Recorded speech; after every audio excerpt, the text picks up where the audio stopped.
Morning. 5 minutes before 7:30. I know, but I want to go. I want to get moving. Not that you guys aren't important, because you are. I obviously take time to do this every morning, but I need to get moving. I'm just that guy. So let's have some fun today. It's day 21. Be positive. I shaved again. Had a show yesterday. Feel weird. I feel naked when I shave. The show actually didn't happen, and that was kind of the funny story I was going to tell you this morning. So today, what I want to cover, and I'll try to stay on track, but you know me. Mr. Huntley, how's it going, guys? Mike Huntley sent me a message the other day. Mike's an old friend of mine, a long time ago. Mike and I have been through a lot of things. It's pretty cool. But he asked me, he said, how important do you think it is to leave your mark? And he thinks that maybe recognizing that you might have already done it in your life might be a part of being positive, or maybe the fact that you're going to leave your mark. Good morning, Mr. Weimer. That you're going to leave your mark. Maybe that's a part of being positive. So we're going to talk about leaving your mark, and I'd also want to talk to you about enlightenment. I know it's a big subject, but we're going to touch on it, and because it goes with leaving your mark. And then Tony Robbins' top 10. So Tony's top 10, I'm going to throw those at you today. Before I do that, let's talk about how I get to be up so early. First of all, can you guys see the fog out here? Isn't that cool? I don't know if you see that. That's awesome, huh? I love mornings like this. So I'm up early. Normally I'd be traveling, to be just getting up, coming home with the kids and the wife right now, or the grandkid. So we had a show down in New Haven. The Journey Band did last night. So I travel down to New Haven. We drive 4 hours. We get down there. Now, remember the other day I asked you about what were your dreams? And I mentioned to you that I had a dream about tornadoes and people panicking and me staying calm, trying to help them get to where they are. Well, let me precede this story's preceding story by preceding with another story about my granddaughter. I know, you follow my ramblings now. You've been with me 21 days. So my granddaughter's visiting. We go to Cherry Fest, which is a big thing here in Traverse City, to watch the fireworks around the 4th of July. It's after the 4th, so it's the closing ceremonies of the fireworks, and they're going to be big. And we take my granddaughter down to the beach, and we're down there, and we're looking forward to these fireworks, and it gets really windy. And they cancel this giant fireworks show, so we don't get to see it. My granddaughter didn't get to see it. So we started nicknaming her Wendy, I guess, kind of, right? So let's fast forward. We're playing in New Haven. The New Haven show is a huge celebration for the town of New Haven. It's a big birthday bash for them. The Journey Band's going to headline. We're going to get on stage and play. And at the end of our show, guess what they're going to do? They're going to have huge fireworks celebration. So granddaughter comes along, wife comes along. We're headed down to New Haven. We get down there. We pull in. We get to our hotel. We'll talk about the hotel another time, okay? We get ready. We head to the show. Remember my dream about the tornado? Well, I love making a big entrance, but we pull into the high school. I'm not kidding you. No more than a minute. As soon as we pull into the parking lot, start looking for the stage, here comes this huge wind, and the clouds roll in, and the rain starts hitting, and the dust starts blowing, and tents are flying. And New Haven has as close as they've been to a tornado while we pull into the show. So show's canceled. Fireworks are canceled. My granddaughter Gigi, Wendy, has struck again. No, I'm not going to blame her for it. It's not anybody's fault. It's a funny coincidence. And because of my dream of the tornado and the cancellation of the fireworks and the show, we just decided to drive on back. So we made it back last night, late, but I love being home. So is my wife. So we're home, and I get to get up early and be with you. Long story short, I don't have any short stories. So there you go. All right, I love you. So let's get moving. Let's talk about, I made some notes because there's a lot of cool things I want to talk about. I've got a friend who's asking about pain. This has nothing to do with leaving your mark. Okay. Pain. She has back pain. And if any of you have any experience with this, reach out to her on here and let her know what you think. I've asked her the questions, where does the pain come from? She said she's had a bunch of surgeries on her back. I'm not sure what the surgeries are for. That was my last question. I haven't had an answer yet. Why do you have surgeries in the first place? Because I can't really answer the question without knowing exactly what I'm answering. The question is, how do you deal and be positive all the time when you're suffering with pain, physical pain? So I don't understand her pain yet. So I'm going to touch on it briefly and then move past. And if you guys have experience or know somebody, reach out on here, please, on here so she can see it and let her know what she can do. Now, I'm not sure what the back pain is. I will fill you in as I find out. I know she's had surgeries. I know it hurts to stand. Now, pain, as I understand it, comes from disease or something that's not firing right. It's your body's way, in my opinion, of telling, okay, let's just talk about me. I don't feel pain. But the sensation that other people relate to as pain is when my body tells me something's not right. Okay? When you stub your toe and you feel that sensation and you register it as pain, and you give in to the pain, your psychological makeup or your being or your paradigm shifts you into a feeling that you think you need to feel when you stub your toe. When you recognize it and go, dang it, I shouldn't put my foot right there. Or I'm going to move whatever I just stubbed my toe on so that I don't do that again. These are different ways of handling pain or the stimulation thereof, right? So when you have physical pain, it's your body's way of telling you that something's not right. Fix it. Start physically, mentally, emotionally, psychologically, find out what it is that's moving in the wrong direction and try to shift it. Now, if you've had surgery, maybe somebody else has shifted something in your body they shouldn't have, or thought would work and it wasn't going to work, or misdiagnosed. And I'm not saying anybody misdiagnosed or screwed things up, but don't get me wrong, because I have no clue what's going on with your back. All I can say is if you're still having pain, something wasn't right. Something isn't done right. And you can fix it. You can. And you can deal with it different ways. Meditation. I know for some people, pain is very real. And it's debilitating at times for them. Without sitting you down face to face or having some good conversations with you, I can't help you specifically or directly. So I'm going to reach out to her and have her call. But if you guys have some experience with dealing with pain, let her know your experiences, okay? If you don't mind sharing. So that's one thing I wanted to cover today. I believe that anything is possible and everything can be dealt with. And we have the power to make it right. We really do. So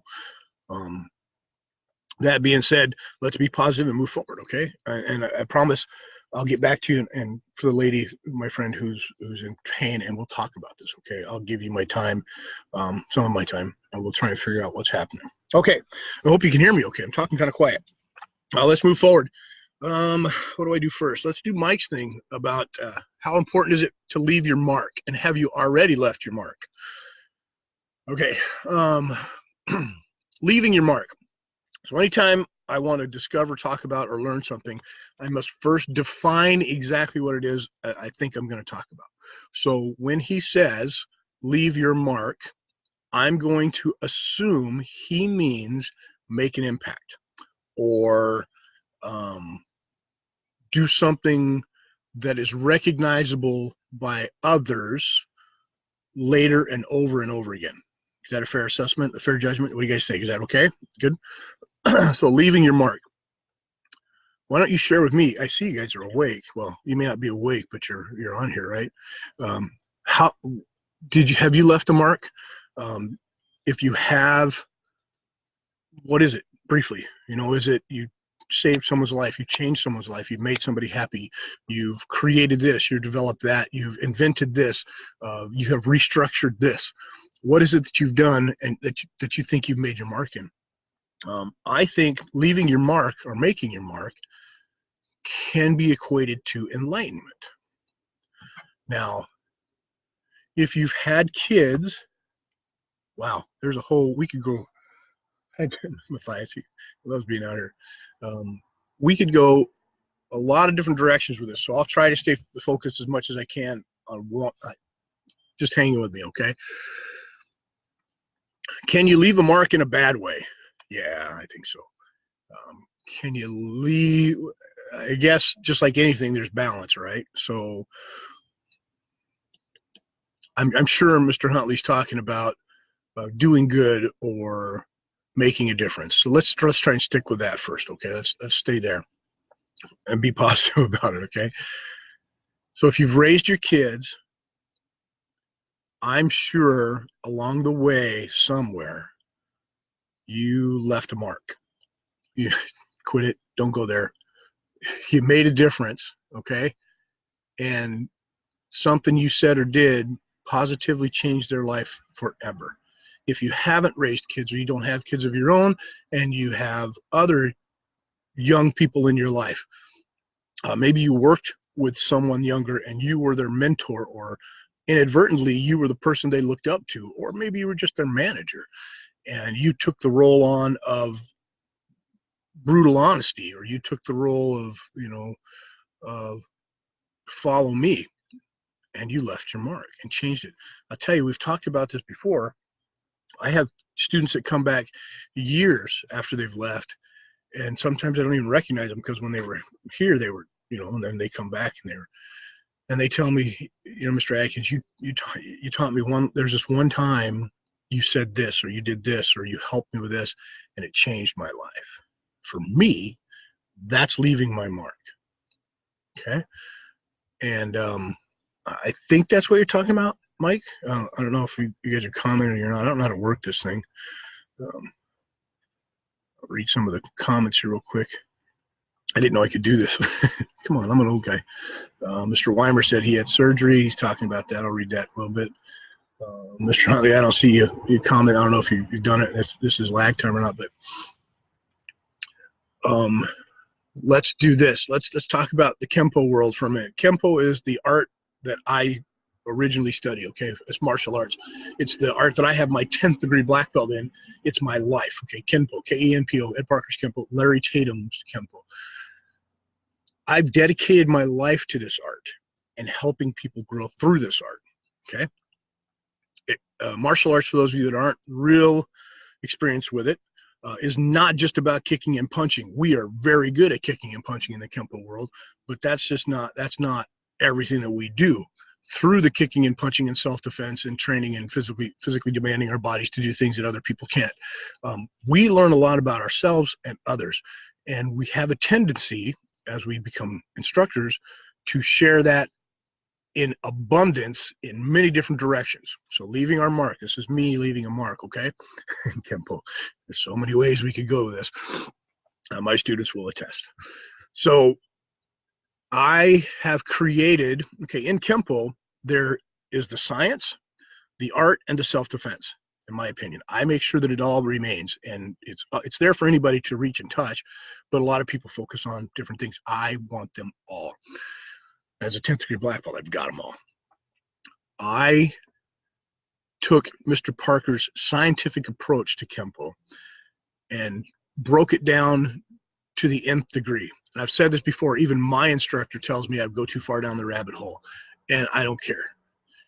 I dig deep enough to find all of the answers, and I'm the guy who's got them. If I don't have them, I'm going to get them. And why? Because I'm good at asking questions, paying attention, and scientifically following through on my evaluation. When I do that and I teach, I leave a mark. And I do incredible things. And I'm not just tooting my own horn here and pat myself on the back, even though I am. My hat's going to get a little tight. But I have made some changes in the art, even back when I was 11, 12, 13 years old, that are still being done today by everybody. And I highly doubt they know where those changes came from. And I'm okay with that. I would like credit, but I'm not the credit hunter. I don't do things to get credit, right? I've changed the way katas were stepped and blocked and parried, and there were covers that were missing and holes in motion that followed the congruency of the concepts that were supposed to be in place in Kempo. And Mr. Parker said that his system, I'm sorry if I'm going too fast for you guys, his martial arts system was built to perpetuate and grow. And if it didn't perpetuate and grow, it died.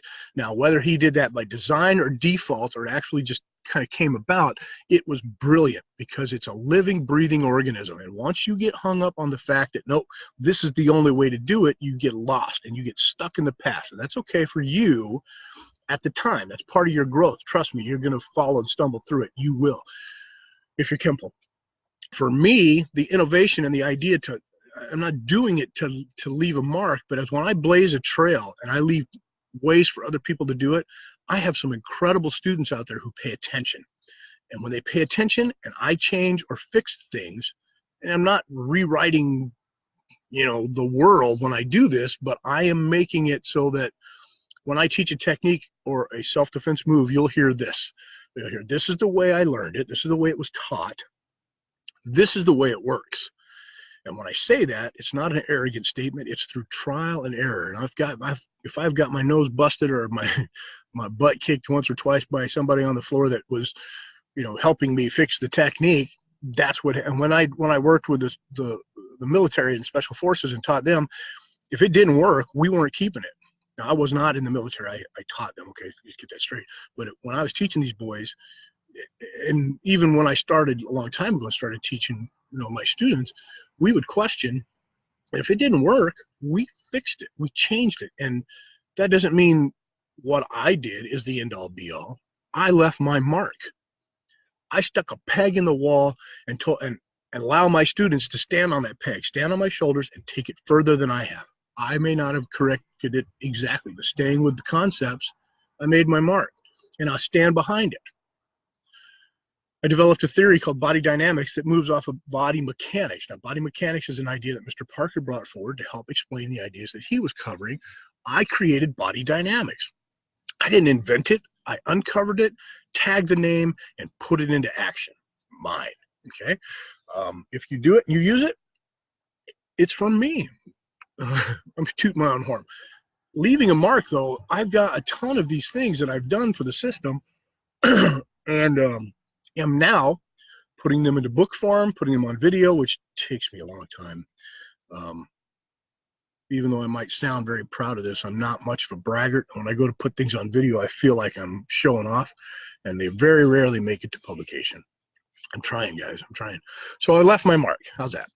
I've raised 4 beautiful daughters, and intelligent and tenacious, totally different. I mean, they're all completely different than each other. And in their own way are going to change the world, have already changed the world. I've left my mark through them and will continue. Their kids, I see, are going to they're going to do what I said I want my students to do. They're going to stand on their shoulders and completely, it's just incredible. So I consider that leaving my mark. My boys, even though I didn't get to hang with my 2 stepsons as much as I wanted to, we do that to ourselves. I know that my relationship with them helped and changed some of the ways that they handled things and saw the world. And they've told me, and I've left my mark. And I'm extremely proud of that. My young boy now, who's 20, I'm pretty hard on him. He's the baby. Can you imagine living with me? Oh my gosh, as a perfectionist. Bless his heart, he is 10 times smarter than I was at his age, and creative. Oh man, he's creative, and giving him the support that he needs and the encouragement that he needs, along with the, hey, you should be doing this every 5 seconds. He's going to grow up and do incredible things. He's as an inventor, I can't wait until he hits the ground running. He finds his traction. You guys he's going to blow your mind. I love this. I've left my mark. Okay. I know that when I sing a song, even though I'm not doing my own songs anymore, I'm not doing originals. When I sing a Journey song, easy, right? You can't go wrong with Journey. I leave a mark because I'm sincere in what I do. I'm not just up there giving lip service to somebody else's music and hard work. I touch and I'm not a pervert. I don't touch. Well, sometimes I touch them. I touch the audience in ways that I know they're going to touch me back. You guys, if you've been to a show, you might have felt it. And I leave my mark. And when people leave, I want them feeling incredible about themselves, not incredible about me or what I just did on stage, but incredible. I want them to remember the first time they stuck that 8-track in their Camaro and listened to Open Arms outside their girlfriend's house, or the first time you stuck your CD in and heard Faithfully and or danced at your school day. I mean, anytime those memories are, I mean, I leave my mark. The memories have left their mark on you. So, Mr. Huntley, what is it that you feel perfect? What is it you feel you've done that, I mean, I'm sure that you've had kids, you've played music with me, you've run your own business that I can remember. You've had ups and downs and struggles and triumphs. You've changed your life. I mean, I look at your life now online, Mr. Huntley, Mike, the gentleman who posed this question, and look at the stuff you're doing now. I mean, if you're not leaving your mark now, if you haven't taught people some lessons now, you need to look, because man, you have. And even me, I'm proud of you, and that leaves a mark. I mean, that's incredible to watch that kind of stuff. Watching all of you, the people that I have on here, there's some people I've never met, but most of you I know either online or in person, and incredible people. I love watching you grow. I love it. And the things that you post, Facebook's really cool that way. I get to get selfish. When I get on here, which I do rarely, I get to see all this growth, and it's cool. And you leave your mark on me. That's pretty cool. So what have you done to leave your mark? Now, is it necessary to leave a mark to be positive? Yeah, I think so. And this is just me, okay? There are 6 basic human needs, and I'll give you a couple of them. And of course, I take all this stuff from Tony Robbins. He left a mark on my life. I sought him out, and it changed a lot of things. So the 6 human needs: 1, we need consistency, okay? I'm not going to go through and explain all these. 2, we need variety. How about that? In God's infinite wisdom, she decided that we need consistency and variety. Did you like the way I said that? Number 3, we need significance. Okay, everybody has a different way of getting these 6 human needs. And at times one is a little more important than others, depending on what it is we're doing and how we're growing, right? So significance has a tendency to stand out the most. What you do should possibly makes you feel significant, and that's why you do it, okay? And that can go both ways. You'll see people hang on to disease because it makes them significant. You'll see people do things that become very selfish because it gets them significance. I would challenge you to follow through on a couple of the last ones. Everybody needs growth, love, and contribution. Okay, now that's not all the 6 human needs, but that's enough. And I'm going to tell you about growth here real quick. We need growth. If we're not growing, we're dying. There's only 2 directions, right? You're growing or you're dying. So if you're stagnant somewhere in the middle, you're really not stagnant. You're following the other direction. So if we're not growing, we have a tendency to be unhappy, not positive. Find something that fulfills you and grow. And if that means leaving your mark, let's define leaving your mark today, and let's go for it. Now, it doesn't have to be, I'm not going to limit it, okay? I keep trying to do this. And I'll use Mars again. If you want to go to Mars and leave your name up there on a flag, do it. Don't let anybody stop you. Get up and leave your mark on Mars. If it's something simple like today, you want to change the life of the cashier at the grocery store by making his or her day wonderful, do it. If you're a big tipper and you make the person who serves you breakfast, lunch, or dinner at the diner this morning, and let's go to breakfast. I love to do this, and it's not to pat myself on the back, but I don't go out often. But if we go out for breakfast, our favorite breakfast place, mine and Sarah's, may cost us $10, $12 for breakfast. We eat things we're not supposed to: chicken, fried steak, and eggs. And she has omelets, but I'm terrible. But we'll tip the $10 or $12 that the meal cost on top, $10 or $12 to the waitress, because one, I want to make her happy. 2, I can do it. And 3, it just seems like the right thing to do. So if that's leaving my mark, I'm going to do it. All right. So define what it is means to leave your mark, and go for it. And let me know. I mean, I told you guys I want you to start talking to me. Let me know. Come on, reach out. Let's go. I see people falling off, and that happens when there's work to be done. This is day 21, right, guys? Those of you that are sticking with me, congratulations. We're the winners, right? Not that the other people are losers, but they are if they're not on here, right? I'm kidding. I'm just messing with you. But we started out with like 280 views, and now we get down to like 100. Those 100 are really important. But I'd love to share this with everybody and change everybody's life. So if you know somebody, share it with them, and let's start changing their life. Let's go to something else. So I told you I'd talk about the back pain. Went through leaving your mark. Mr. Huntley, that was a great topic and a great subject. I do want to hear some more, though. I want to hear, did I miss something?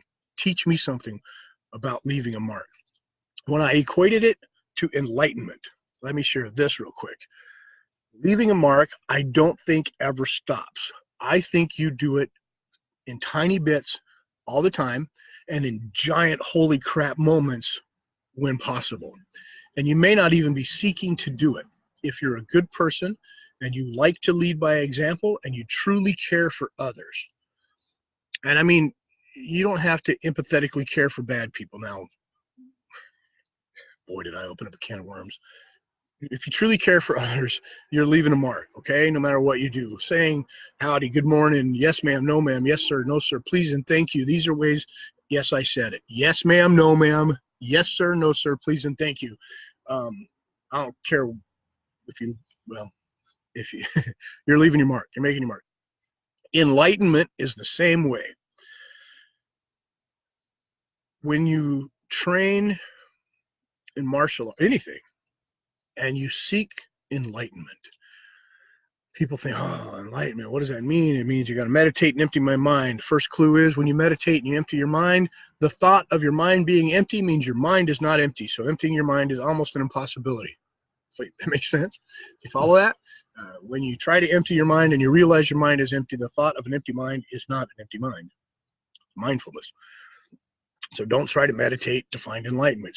Some people can meditate and find enlightenment, but really it's just about calming yourself down and finding a moment. Enlightenment, to me, is not really an easy, you can't really define enlightenment as a place. You can define it as a journey. And we all take a path to enlightenment every time we seek to improve ourselves or learn something new. Okay, enlightenment could be the thought, the idea. Remember, it's really kind of impossible to define just one thing for enlightenment, that I've reached a point of understanding or calmness or connectedness or sincerity in what it is I'm seeking, doing, loving, feeling. And that moment is here and then gone. But the moment of enlightenment was there. You achieved it. It was understood. Once you covet it or try to maintain it or keep it, it moves on. Why? Because I believe that enlightenment is the journey, not necessarily the destination. Once you reach the destination, the roll continues, the circle moves on, and enlightenment continues to grow. So, like leaving your mark, I think that on our way to doing great things, we pay attention to all the little things. And those little things, in retrospect, usually we don't look at them as we move forward, but in retrospect, become the success of our great holy shit moments. Did you have to catch that? I hope so, because it was kind of important. Pay attention to the little things, and as we move forward to the great big things, all of those little things are leaving a mark. At the end result, when we pat ourselves on the back for achieving the goal that we set and the purpose and reason that we really fit with, those little things have moved thousands of other people if we've done it right, because you touch one person and they touch two more people, and so on and so forth. And as that moves up the line, you've heard pay it forward, right? You've inadvertently paid it forward by those good deeds. Do bad deeds trickle down in the same way? I think they exponentially grow faster than a good deed. It's unfortunate, but I believe that when you are a negative person and you affect somebody negatively, it's easier for people to follow that negative path and be hateful and hatred and perpetuate that emotion. And I can share this example with you so you can avoid it if you want. A good one would be road rage. even the nicest, sweetest people can flip the bird every once in a while to the person who cut them off, is driving too crazy, ran the red light, tailgating. And I know I'm guilty too. If you get on my tail and you're driving like an idiot, I have a tendency to want to teach you a lesson. And in the process of teaching you a lesson, I could create more danger than you are driving like an idiot texting on your phone. Not you, other people, right? So road rage can perpetuate itself, and that's just an example of how negativity can grow and spread, and pretty soon everybody on the road's mad at each other, and you're having a terrible time. Same thing's true when you treat people badly. Think about your day today, or yesterday, or even all week, and don't dwell, please, but locate the moments that you could have been better. Witness the effects that it may have had and how it affected you, and put that in your mind as a signpost that says, no, this was the wrong way before. Don't think it's the right way now. Okay? Because it's never going to change if you're doing negative things. There are people in the world who I see, not on a regular basis, but I know they're out there. Not on a regular basis because I surround myself with people like you. But let's move forward. Let's be positive. Okay, so boy, this is going pretty quick, pretty long today. Let's review real quick. The first thing we talked about is back pain. I see Mr. Weimer, you're reaching out to her there. If you guys have got some other ideas for her and how to deal with pain and how to manage it. Now, I'm not talking about drugs. Move away from that. If you've got some natural remedies, fine. If you know about neurological systems or muscle systems or the skeletal system, and you've had these issues and you've got some real advice, come on, reach out. Let's talk about it. I will also find out exactly what it is that's taking place so we can answer the questions more intelligently. Number two, Mr. Huntley, great subject this morning. Leave your mark. I want to know how you've done and left your mark. What do you guys think? You know, is it today, this week, last month, this year, your life? Give me one cool thing that you've done to leave your mark. Kind of goes along with being the positive role model, right? Good deal. And I said I'd talk about Tony's 10 things. We talked about enlightenment. Enlightenment is a journey, not a destination. You can be enlightened every minute of every day if you want to. Generally, it's about the one or two things that you're seeking growth or information or knowledge on, right? That's enlightenment or love or peace or feeling. And then we talked about the 6 human needs, and I brought up growth to you. Please, if you're not growing, find something that makes you happy. Find something that moves forward. And then I was going to give you Tony's top 10 things today. There are some things you can read on if you're looking for people, for a mentor or somebody to raise your standards. There are books, there are videos, I'm sure, across the board with people who have been there before. I love watching Tony's stuff. He's had kind of a fun journey. I got a couple of other people that I try to model some of the things after, not everything. But Arnold Schwarzenegger's lived an incredible life. I like his success advice and some of the things. Dwayne Johnson, The Rock. Not everything he says fits with me, but I like his attitude. He and I have similar sense of humor and drive and ambition and goals in life. So I look to him, you know, even though he's younger, he's been places I haven't been yet. So I've got some role models, some current role models that I listen to, and I will share with you information as we go forward into this challenge. Today, let me read Tony's 10. Now, when I saw these, I don't think they're probably his list that he made. Okay, I think this is somebody else's list that they looked at and went, okay, these probably are important to him, but let me give you those. And we've talked about some already. Number one, raise your standards. And I'll go through these quick, and we can talk about them another time if you want. But if rules for success or happiness, number one, raise your standards. You guys know what that means. When I say the words, you know in your head automatically what you need to change. It's magic that way. Like I said before, it's like the color blue. You know, close your eyes, and when you open your eyes, look for the color blue. Bang, there it is. You're going to see it everywhere. Your reticular activating system will do that to you. So raise your standards and start looking for the things you want. Be clear about what it is. Number two, be truly fulfilled. Now, I think this is a good rule for everybody. Whenever you do something, if you're not truly fulfilled by what it is you're doing, why are you really doing it? Now, I'm not talking about chores or responsibilities, okay? Some of those things can make you feel fulfilled. Wow. but I know some of them are tedious. Taking out the garbage will make you feel great about not having the garbage in your house. But, maybe it's not your favorite thing to do. I know I can't get my son to do it to save his life, but be truly fulfilled at what you do. And we'll come back to that and talk a little more.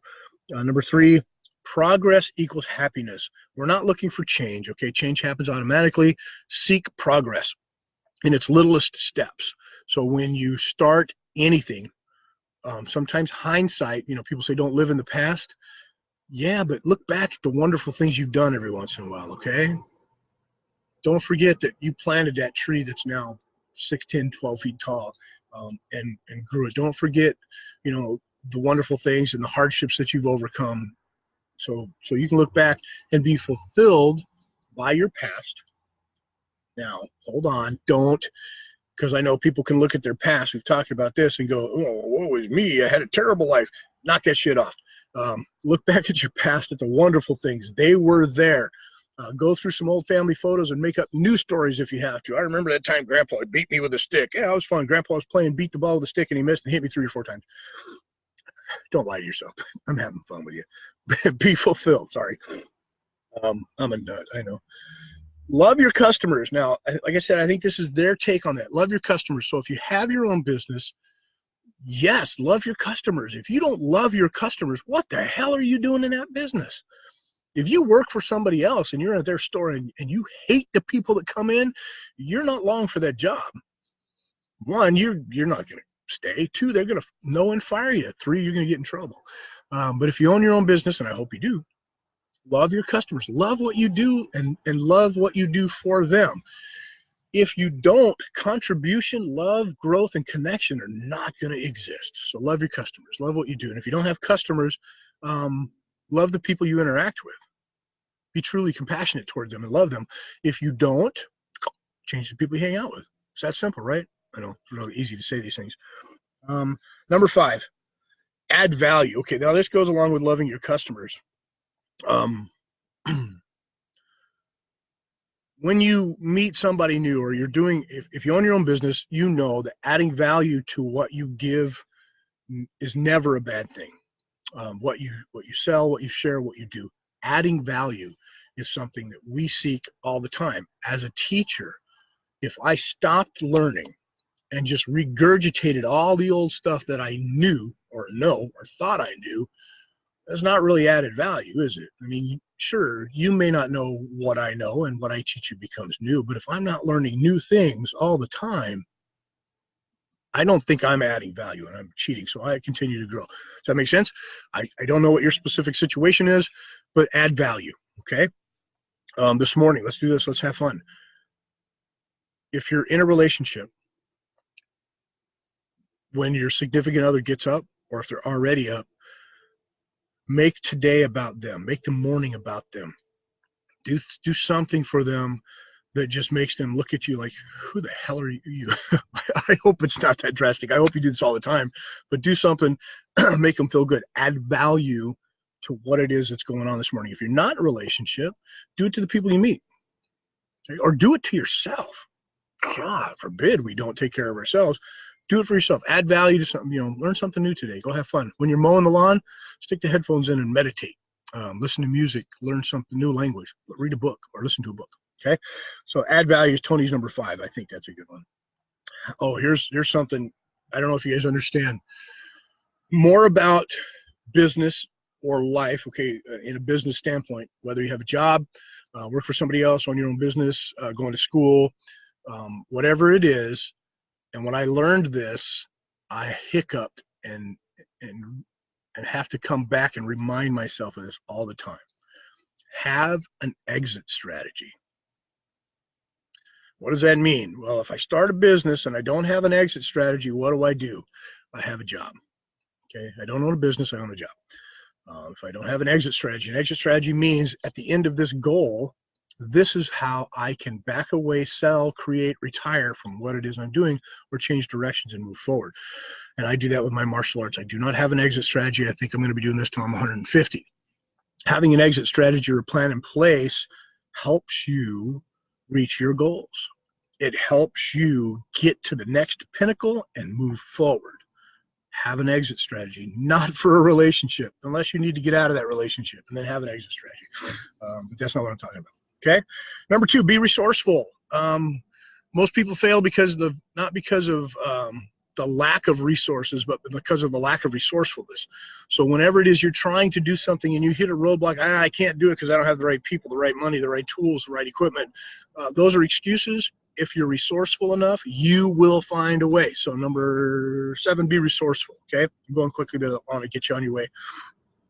Number 8, pay attention to the little things. We talked about this earlier. Failure and success are not overnight. They do not happen overnight. You do not fail today because of today. You do not succeed today because of today. Oh, he was an overnight sensation, an overnight success. No, he was a success because of everything that he or she did leading up to that point got them to where they were so they could be successful. Oh, he failed. His company crashed overnight. No, the company didn't crash overnight. It didn't fail overnight. You failed overnight, or you failed because of all the little things you neglected to do along the way. Pay attention to the little things, and that goes for relationships as well as business. Never fail to tell somebody you love them. Never fail to say good morning or smile at somebody. Don't do that. Pay attention to the little things, okay? Number 9, look for leverage. Again, I think this was somebody else's idea, but learning how to leverage your time and your finances and your resources is an important thing about life in general. So what it means to leverage something means to get the most from it, okay? When you don't have enough time, come on, we've all got the same amount of time. It's only 24 hours in a day. Everybody's equal on that point. If you don't have enough time, what it is, you're not managing your activities the best you can. Leverage your activities, leverage the things that you do. So when you're engaging with people, you're learning. When I do this, I learn. Okay, so I'm leveraging my time with you because you guys are intelligent, you're beautiful, and your love comes right back through. So I'm selfish in my endeavors. Good. Number 10, change your mindset. We talked about this, and holy cow, how about this for a segue? Day 21 of Be Positive is all about what? Changing your mindset. That's number 10. Very cool. All right. I think we're moving on. Thanks for hanging out with me. That was about 30 minutes, right? 35 minutes.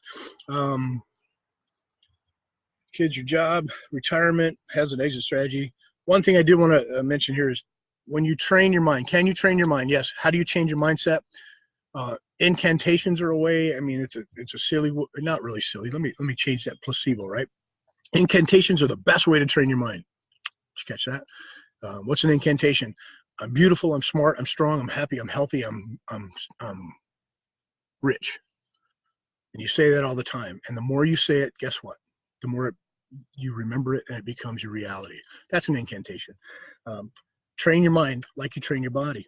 If you want bigger biceps or a smaller waist, you don't do it once and hope that it remembers and does things later. So I'm going to do 12 curls today, and then tomorrow I'm going to remember that I did 12 curls, and the next day I'm going to remember that I did 12 curls, and my biceps going to grow. Nope, not going to happen that way. I'm going to eat right and do 1,000 sit-ups today. By the way, today is 1,000 sit-up day. I'll get them done. 1,000 sit-ups. Once every other week, I do 1,000 sit-ups. Every day I do 300. Anyway, so can I do 300 and then hope tomorrow when I remember them that my stomach gets stronger, my core gets stronger? No, you got to train your mind like you train your body. So every day do something smart for your brain. Okay? Is that it? I'm looking for comments. I see new people on here. Very cool. Good morning. I know it was early. Thanks for hanging out with me. If you see this later, reach out, contact me. I get to mow and do laundry, and it's going to be a beautiful day. I love you. Tell somebody else you love them, and tell them I love them too. Not in a creepy way, but and have a beautiful day. I will see you Monday morning. And those of you that follow the martial arts site, I am going live Monday nights. We're going to go back to fix the technique. So I'm going to do techniques from the old system and from other people's systems, self-defense moves. And I want critiques. I'm going to mess them up. Some of them I don't even have to mess up. Some of them I'm going to do exactly the way they're taught. And you're going to look at them and go, what the heck was that? I want to fix them. I love that interaction. So that's what's happening Monday nights on this channel live. But I'll see you Monday morning. It's going to be an early morning. So get up, get moving. Have a great day. It's the first day of your week. Let's go. Hit the ground running.